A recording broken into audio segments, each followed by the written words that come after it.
joining us back in the second part of our interview with Mofrad. We received overwhelming love and support from all of you in the first part. In case you missed that video, you can check it out in the description box below. We are very excited to share the second part of this interview with all of you, where Mofrad shares about his time at INSEAD and some critical personal branding tips for MBA students and young professionals. We hope you enjoy this video. So one of the ways, in addition to what you mentioned, one of the ways to upskill yourself is pursuing an MBA, of course. And you completed yours at INSEAD, right? What were your expectations going into the program? So, like when I chose INSEAD, so INSEAD was something that just after I completed my undergrad, so it's something that came to my mind that if I want to do MBA, maybe later down the line. So this is a school which is going to be always on the top of my list. So some of those ideas, those are from things that I've heard from my seniors, and also the ranking of the school, it's always quite high. So those things also like helped. But when I started learning more about the school, so I felt that the way the schools focus on strategy development, so that's something that I wanted to learn more about when I went to the school. And additionally, so whenever you see anything about INSEAD, you see that the diversity part,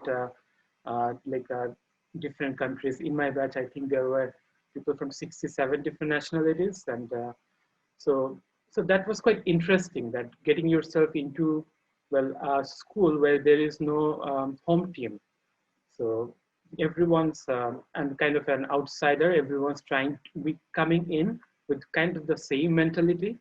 So there is a sort of equality in play in INSEAD. So obviously that's what it felt from outside, and I felt that this is something that will help me like learn a lot from my peers as well. So these were the two things that I wanted to. When I went into INSEAD, those are the two things I was looking for. And obviously, like with INSEAD, strong network and a quite diversified network, it's a huge plus. So I would say that it worked really well for me. The things that I wanted to focus on, I could. And additionally, like there were a lot of things that I didn't even think about. I was not sure. Like I actually had no idea about that. Like you guys are working for a long time right now, but once you start the MBA, well, this is kind of like a break in a sense. Like in any of your work, we have month-to-month targets, month-to-month deliverables. Well, with an MBA, you get out of that mentality. So it's kind of a break that your mind needs, that it can now rest and then focus on yourself, focus on your learnings. So that's something that I could do. Like in INSEAD, there are so many different courses. The support system is quite great as well. The career coaches, different types of organizational behavior related courses, which allowed me to learn more about myself. There's one course I would particularly mention, which I felt was life-changing. It was Management Decision Making by Neil Bearden. It was delivered in Singapore campus. So outstanding course. But when you bring all of those things together, then you see that how you're progressing as a person, that everything combined, those make real good sense. So I would say that I went there with a lot of expectations. Those were met, but additionally, I also got a lot that I don't think anyone can plan for, but that's how life-changing that experience was. So Mofrad, you obviously spoke about your experiences at INSEAD. Are there any experiences or maybe learnings that you have adopted at your work now? Sure. At INSEAD in P1 and P2, you're given a group, you become a part of a group, and it's a randomly developed group by the INSEAD authority. So when you start working with that group, so it's definitely a multinational, multicultural team. In my instance, we had 6 members, and one of them from Netherlands, Italy, China, US, and Israel.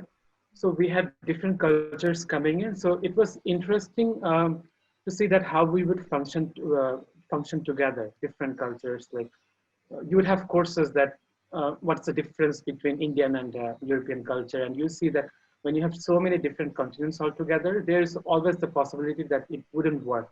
But in my case, we kind of become lifelong friends, and it was because everyone approached it with respect, and we were eager on following that, how the way INSEAD was guiding us. So there's were like exercise, like having a group contract, the way your group will function. So it was more about writing the way that your group would function. So we had some rules in place, like there was a pulse check that we would do every week. We would send out one anonymous email, and you can rate. There was just one question, and you have to rate your experience of working in the group. And if we visit, or if anyone had given a score below 6, then we would sit together and discuss about it. But we wouldn't really know who gave that score. So that only happened once. Only once one member gave a score below 6. And after we had that discussion, then it became clear with everyone that this is a group where everyone can voice their opinion. We are everyone willing to listen and solve others' problem. So this is something that I replicated in my following role, where I felt that once I started having that kind of pulse check and the relation-based uh, I would say relationship build a structure within the team, the communication started flowing much better. So, and when communication starts flowing in a much more fluid way, you know that people will be making mistakes, but once you know that you're allowed to make mistakes, and it's not really a problem, then you see that good things are happening, and they're happening fast. So that's one thing I would say. Then additionally, we in that group contract, we also like had the thing that every member of the team would have to organize one fun activity within the next or the following 4 months.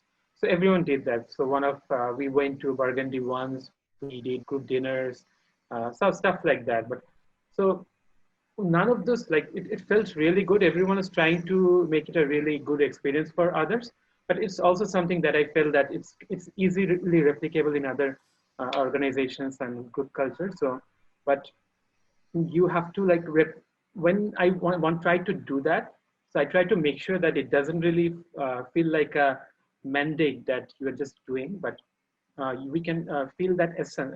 You can feel that essence that this is a more than just a work group, but something else, something you like spending time with. So recreating that kind of experience was key. So I feel that those two were work related, but additionally, personally, I felt that I became more objective driven. I felt that there were two consultants in my group. So I learned that how every time they would approach a group activity, there was one clear objective that by the time this meeting ends, we want to get there, we want to do that, or something like that. So that also stayed with me. So that objective driven interactions or activities. So I know that I'm not wasting anyone's time, and that makes things significantly easier. And lastly, about measuring activities and progress. So it's something that I think all of us do to some extent, but making it in a more formalized way, that when you know that you have to go with this project, or maybe you have this revenue target in the coming month, but you start cutting that down into pieces, and until you see that these are measurable pieces, and you know that things are in control. So that's also something that I learned and continued and carried with me. So Mofrad, I think those were really good insights for people who are just going to join INSEAD. So thank you for that. And so we know how you really think that it's really important for people uh, to market and brand themselves the right way. So for individuals and our peers who are in their MBA journeys, could you maybe tell them how to market and brand themselves? Sure, definitely.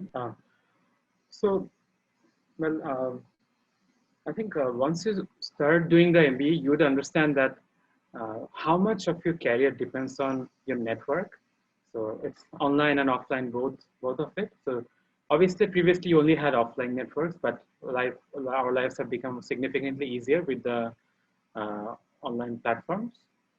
So I feel that there's still the online part is still super important.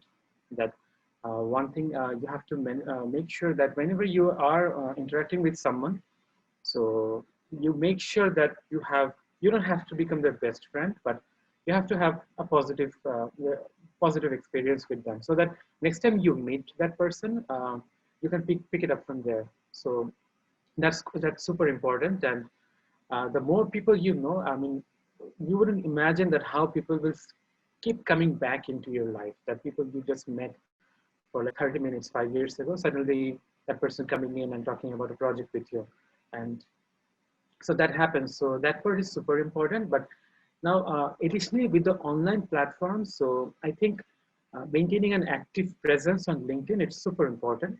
So one and so these are all social media. It's a platforms made based on some algorithms, right? So you have to spend some time. Eventually, you'll understand that how this algorithm works. So it's not rocket science. It's fairly straightforward if you spend some time on it. But one of the things that you have to then do that is that the algorithm rewards you if you follow certain aspects of do something certain things. So you have to continuously do that. With LinkedIn, one of those things would be regularly posting. I think it's the same for other social media as well. With LinkedIn, if you like go and Google, you would probably see that you have to post every day at least once or maybe twice, but once is good enough. And then what do you do? Like within the first 1 hour, the algorithm is most alert with what you have just posted. So if you are getting a lot of interactions, then it elevates you to a different level. You reach more people. It goes on and on and on. So sometimes what you'll have to do is that maybe in the initial stage, you might also think about creating a group, so that whenever you're posting someone, you share it with them as well, and they go and interact with that post immediately. So you give that artificial boost to whatever you have posted. And then comes the thing about what you're posting itself, right?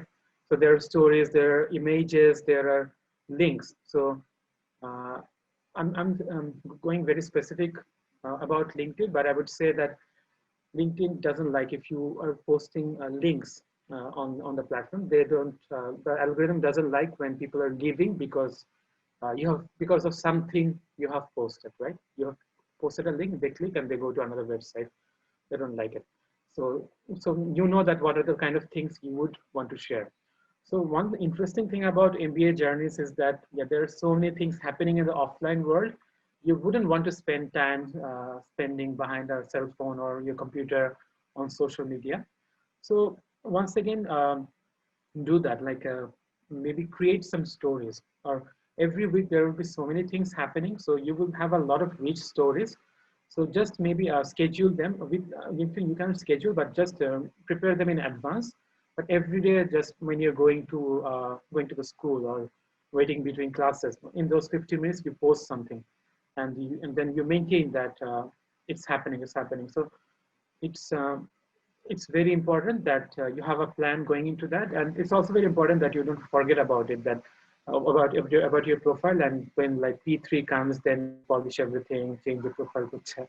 So then it becomes harder for you to get traction. Um, so I would say that choose your poison, because these are social media is like can like take so much of your time. So don't spend too much time with different platforms, but just choose one. Maybe for your social life, choose another one. Up to you. But then stick with it. Stick with it totally. Got it. I have heard that. I'm going to use that when I go to B school for sure. I'm going to make a plan for the week and stick to it. So Mofrad, that brings us to an end to the questions that we had for you. But we have a very exciting, short, rapid fire round for specifically for you. So if you are ready, we can get started. Sure, sounds good. So the first question, have you ever bought something purely because it was marketed brilliantly? Well, yeah. So there was one product. So it was a new running shoe made by Reebok called Z Pump. So So when the ads came out, just a couple of months before that, I bought myself another pair of shoes, but I liked the way it was advertised, so I went ahead and bought that. I really didn't need that, and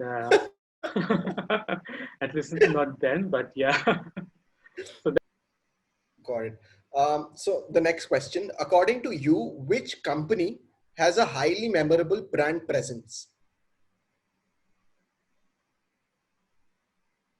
um, highly memorable brand presence. So well, so I'm going back to like similar industry that I just mentioned. So I would say Nike does it really well. Uh, so um, yeah, so Nike does it really well with all of its products, the type of advertisement it comes up with, and the way it seizes the opportunities. Well, if I talk about specific advertisements, like the things that they do during FIFA World Cups, something I think they did a few years ago with uh, called Change the Future or something like that, where they were showing different uh, repercussions of the actions that the players would take on the pitch. So that was a very interesting advertisement, but I still remember it to date. I think it was launched back in 2010, so 10 years, and I'm still talking about that. So it makes sense. I think that's one of the strongest brands, I would say. Got it. By the way, I'm wearing a Nike t-shirt. So you should like show that. Yeah. Where, which side is it? No, It's I on can see this side. that. Yeah. Yeah. Um, anyways, the next question. Um, what is the easiest thing a company could do to create a digital presence? Well, I don't think there is any straightforward answer to that. Uh, but I think if a company is starting from scratch, uh, I believe in focus, right? It's with everything. So a company will be spoiled for options. And if it doesn't go with someone who has done it before, they would probably try to be present in everything in one go. So that's a really bad idea. So once again, just choose one or two platforms and then try for one activity, one campaign, so through which you get to your objective. So when you're moving to the digital platform, you start from the top of the funnel. You start with awareness. So then it will have to become a awareness-driven activity. So let's say you chose TikTok as your key marketing platform. So then you do you maybe bring a celebrity to TikTok to talk about your brand and just launch it on TikTok so that the users in that platform, they uh, they know that your brand is there. But that's it. That you go big with the first things and just focus on very few things. Then I think that's a starting point. But then the journey is quite similar to the rest of the funnel. Got it. I think we might already know the answer, but which social media platform is your favorite? Um, you know the answer. Are you thinking it's I TikTok? No, it's no not. no no no no no no no. I thought I was supposed to say LinkedIn. I thought if we consider it as a social media platform. I was Yeah. Yes, yeah. I thought you would say No no no. Okay, no no no no no no no. I I Yeah, I I would say LinkedIn in recent days, but even though like I use Messenger a lot, Facebook a lot, and not and but I'm like reducing my time on those platforms and spending more time because it's more qualified platform in the way that the people who are in LinkedIn, you can do that with your friend list and such in Facebook, but in LinkedIn I feel that it's quite suited to my current need. So well, I would say that's one thing. And additionally, in recent times, I have understood that I like have to spend more time or understanding Instagram. So in this market, it's becoming huge, and so as a marketer, I need to understand that that how it works, that algorithm and such. Awesome. This was so much fun, Mofrad. Thank you so much for chatting with us today. We love how clearly and eloquently you have put your thoughts forward. In fact, I'm very sure that people who would be viewing this video will be doing it with a notebook and a pen by their side, making notes ferociously. Thank you so much for coming on board on Roll Call. Well, I've really enjoyed it as well. So, well, just speaking about these things and also like here's the way I'm thinking. So when I'm putting this in structure, I know that if it doesn't make sense, then I know that I have to go back to the drawing board and maybe work on my processes. So it's kind of a reaffirmation of the things that I'm doing and whether they're working or not. But overall, it's always like good to chat with fellow INSEADers. And I'm kind of envious of you because uh, I loved like when I landed on the Paris airport and went to Fontainebleau. So those 6 months were great. Like I would never forget that. Excellent. So you have that ahead of you, right? So I'm pretty jealous of you guys. We're absolutely looking forward to it. In fact, now that you've stated it, we're going to make sure we enjoy it even more. We've been constantly told by people this is going to be the best year of your life, and we're like really looking forward to it now. And to all our viewers, thank you everyone for joining in. We hope you liked this episode. If you have any recommendations or suggestions about what we could cover next, please let us know in the comment section below. And as the tradition goes, please subscribe to our channel and like and share this video with whoever you feel could benefit from it.